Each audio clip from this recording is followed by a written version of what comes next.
In today's video, I'm going to teach you how to remove second Gmail account.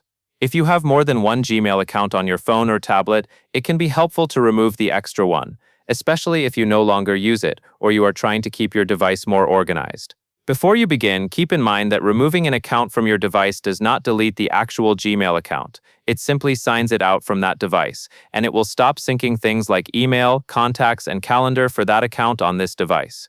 Start by opening the Settings app on your device. You can usually find Settings on your home screen or in your app drawer. Once you are in Settings, scroll until you see an option related to accounts. Next, tap Google or tap Passwords and Accounts depending on what your device shows.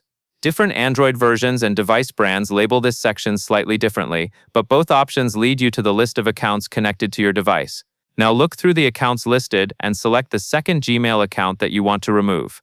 Take a moment here to make sure you choose the correct account, especially if you have multiple accounts that look similar. If you are unsure, you can tap into the account details to confirm it is the one you want removed. Once you have the correct account selected, tap Remove Account. On some devices, this may be inside an account menu or under a More Options button, but the wording should still say Remove Account. After you tap it the first time, your device will ask you to confirm. This is a safety check to prevent removing an account by accident. Tap Remove Account again to confirm the action. Give it a few seconds and the account should disappear from your accounts list. If you use Gmail or other Google apps, they may take a moment to update. If needed, close and reopen the app to see the changes. And that is all there is to it.